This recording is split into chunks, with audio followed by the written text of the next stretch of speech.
Hey everybody, good afternoon. Good afternoon. I don't usually do videos in the afternoon. It's the 28th of October. It's Friday. It's about 3:37 p.m. So we've only got about 23 minutes left in the day here. I want to kind of look at a couple things. I'm going to talk just really briefly about where I think the market may be heading, and I want to talk about why I think this might actually happen. Before I get into all of this, as you all know, this is not financial advice, and I am not your financial advisor. You are, however, responsible for your own trades, managing your own risk, and doing your own research, and this is always just my opinion on the market. So I'm just going to go ahead and move on into the chart. I want to speak just briefly about this here. All right, so I want to point out a couple things. I'm on the 4-hour chart, and if you take a look at the Wave Master in its current version, and maybe I'll talk about that closer to the end here just a little bit. I want to talk about a couple things that we saw. So we had a bottom indicator that pointed out right here.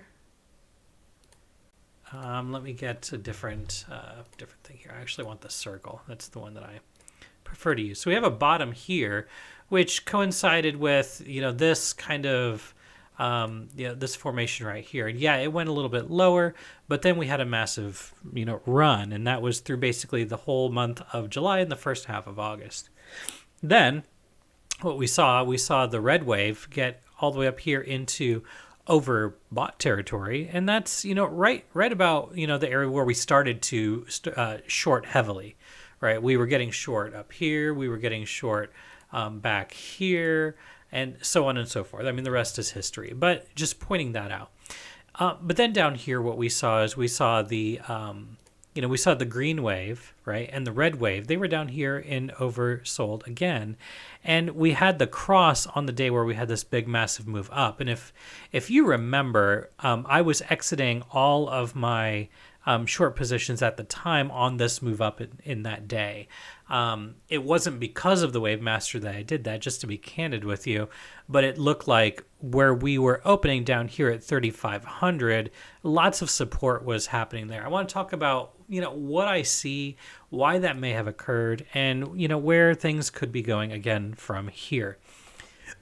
Excuse me. Okay, so first things first, I always talk about looking for corrections. I'm a big advocate looking for a correction and then determining where things are going to go from there. So I'm going to look here. I want to point out this guy in particular. So we have a little ABC, a nice little correction right here. And what I'm going to do, we've got our bottom here, we've got our top here, and then we have our pullback. Okay, so I'm going to pull that over there. And just take a look and see where we actually ended up. And I see a lot of Ellioticians are looking at this as an A, a B, and a C, and rightfully so, because it does look like that's the case. It looks like that's what we finished there. It did go up high enough that it would look like it would be a wave 3, but there was a big trap there. From there, it kind of looks like from a lower time frame, we have a little 1, 2, 3 shallow, and then a 5. So it looks like we had that 5 wave move up. Let me get rid of the 1 and the 1, 2, 3, 6. So we're just focusing on the 1618 to the 175 at the moment. All right. So now what I'm going to do is I'm going to go down to an hourly time frame, because what we had happen here, this went over the course of, let's just go ahead and measure out the time. So from right there to the top, that occurred over 60 days. That was a decent amount of time. How long did this correction take? This correction took 16 days. All right. So that's approximately 28 to 30% of the amount of time it took for the entire duration of this to occur. So what I now want to focus on is the fact that what we had here, and we're going to be talking a little bit about fractals, which fractals are just things that look similar, but they're not going to be exactly the same. It's almost guaranteed that nothing is going to happen exactly the same way twice, right? We had a move up, we had a pullback, and then we had a big move up, followed by the ABC correction, and then the massive move up. Okay, so let's try and see if we can translate that to what occurred, over the course of from the 13th through today. So basically the last 10 calendar days. Well, what we had this move up, we had the pullback, and then we had a move up. We're having a correction, and we're still on kind of like a massive move to the upside, okay? Now, where are we going to go? Or where can we go? All right, so let's talk about that for a minute. So I just measured this dominant pivot low here, dominant pivot high, then dominant pivot retrace. And then we looked and we saw we went to the 168 to the 175. Now, are we going to get there again? Well, maybe. We're sitting here, we're kind of stalling at 3,900. It kind of makes sense. And Tyler on the server kind of, brought forth some good evidence that we may be nearing a top. However, let's look and see from a measurement perspective if this has any kind of merit to it, okay? So we're going to get our trend-based fib extension tool from this bottom down here, pretty low. We're going to get this high right here, and we're going to get the pullback, the retrace. So I was just talking on the server. I was like, it's possible that we actually go up to 4150 by election day. Would I be willing to short 4150 on election day? Absolutely. And I'm going to talk about one of the reasons why I think it would be very interesting if this were to come to fruition. Because if we take a look at this, right? So now I've got a high here, I've got a high here, and I've got a little bit of a trap there. And then let me come all the way down here and kind of fit this in at the low back here on June 16th, okay? So let's put this together and see where November the 8th would occur. So November the 8th, let's just go ahead and tag that out.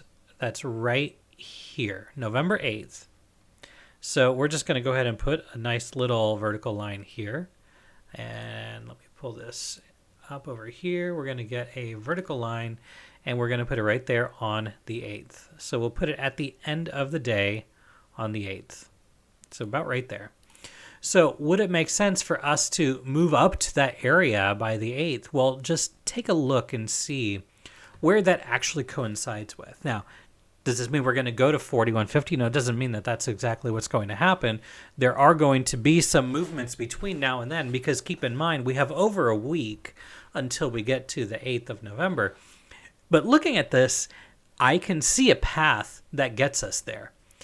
So we were also talking about this correction taking roughly 30% of the time, okay? 30% of the time. Now, again, I didn't prepare this ahead of time, and I rarely do, because I think it's not genuine for somebody to come up with something and just kind of like be, oh yeah, I already know exactly what's going to happen because I've already looked at this. I have not looked at this. So let's just see if it makes any sense. So we've got from that dominant pivot high to this dominant pivot low, 3 days. So already it's kind of looking like this is maybe falling apart a little bit, because 30% of the time would be showing that this would only be looking at like 9 days, and we're already way beyond that. We're at 18, we're double that. So for us to come all the way out here, we're looking at 26 days for this to go from the bottom to the top. So as far as the fractal goes, it doesn't look like that is exactly what's going on here. But something that I will point out is it also is very possible, and somebody on the Discord was just talking about this a little bit, and I kind of discounted because I didn't think we were going to be that bullish, but this is actually pretty valid. Okay, now that I'm looking at it a little bit closer to where we potentially have a 1 2 1 2 3 4 3 4, and then we go up for that 5. Okay, so this is very, very possible. This is what's going to be going on, which means we're in the middle of a 1, a 2, a 3. Notice this 4 does not violate this 1, and then we go up for the 5 on a lesser degree, which puts the target at about 3980. We'll call it an even 4,000. And it would make sense for us to pull back from there. So if this is the path, and there is some merit to this, right? If we've got a 1 2 1 2 3 4 working on the 5, which would be the 3, go down for the 4, we go up for the bigger 5, that gets us up here to the top, right? From, whatever happens there is going to be history. But there's a lot of confluence right here. You'll notice that from this trend-based fib extension, from this 1-2, the 2618 is right up here at almost the exact same place that the 175 is from this 1-2, the larger 1-2. So that 175 is right there. It's actually almost perfect for a wave 5 target. So we can't deny the fact that there are some signs here that are showing us that we could be moving a little bit higher over the next week, maybe week and a half. Again, one day at a time. We destroyed earnings this week. We do have a hedge on SPXS, and I do consider it a hedge because of the profits that we were able to get on all of our day trading options that we did this week. But this would be, honestly, a very similar path, not exactly the same, but a very similar path to what we saw here, right? This A, B, and then 5 waves up into the C. So if I'm wrong about this being a 1, 2, 3, 4, 5, right, it could be very, very easy for us to look at this as an A, B, and then we go up for the C here. So I know it's a little bit different, a little bit of kind of almost an expanded flat, but looking at this, we have the little A. Instead of a 1, that'd be a B, and then 2 would be a C. It's not standard, but I've seen it happen on the S&P quite a bit. But that is also something that we probably should keep an eye on. I'm going to keep this as kind of like a primary for right now. We're sitting up here. We're still stalling at 3,900. We've got 11 minutes left in the day. We're probably going to expire today at or above 3,900. So we're just gonna have to wait and see. But what I can say is this area up here is going to be extremely strong resistance if and when we get there.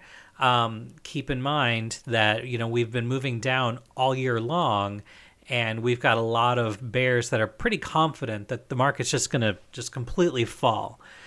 We have found, as we usually do, we have found support at the 200 simple moving average. Let me just see where the 200 exponential moving average is. Let me just make sure that's the 50 monthly. Let's go to the 200 weekly and see where this falls in line.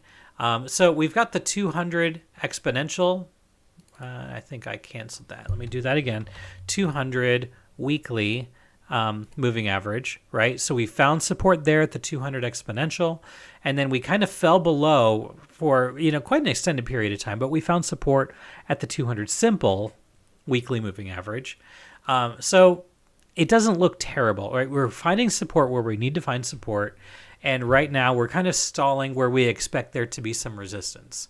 What happens next? That's really going to be something that really nobody can predict. For right now, it does look like we're going to see a move up early next week into about the 39.50 to 39.80, and we're talking SPX. We're not talking about the ES futures.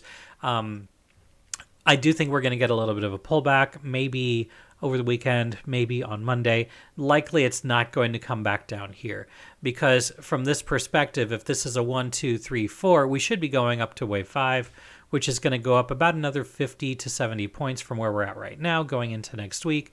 Then we'll get a pullback. This pullback is probably not going to violate this wave 3 that we've got right here. If we see a violation of this wave 3 and it keeps going down, the chances of this being a wave 4 are a little bit smaller. If we take out this wave 4 down here, which is going to be at about 3,800, I would say that the chances of us going down become much, much higher. But for right now, this does look like a pretty solid count for now. And again, this trend line that is continually decreasing, it looks like we're kind of going to gravitate to that area. I like to take my magnet and throw this out here every once in a while because it looks like this is where we're going to be trying to go over the next week and a half. All right, guys. This has been a lot of fun. It's been a really fun week.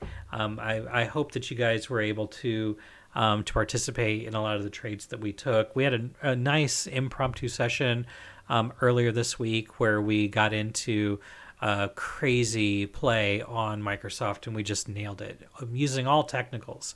Didn't do any company analysis at all. We're just looking at the technicals, and that worked out really well. And then we were able to take a monster play on Meta as well the next day. And then we were able to take, really good play on Apple, which we only did intraday. We got out of that before the end of the day, and we rolled that into Amazon, and that ended up paying as well. So we've had really great plays, and you didn't even have to be a day trader for most of those earnings, right? They were an overnight play, except for the Apple one that we had in the middle of the day. But at any rate, it's been a really fun day. It's been a really fun week. I really appreciate everybody that's on the server that's participating here. We've had some really good times. But I'm going to go ahead and end the video here. If you need access to our Discord, you can find all that information on BitDoctor.org. If you want access to our newsletter, that's free. You can get that on BitDoctor.org. If you need access to our Wavemaster indicator, you can find information on how to access that on, you guessed it, BitDoctor.org. All that information is there. And last but not least, wherever you are in the world, I hope you're having a good day, good night, and a good evening. Take care, everyone.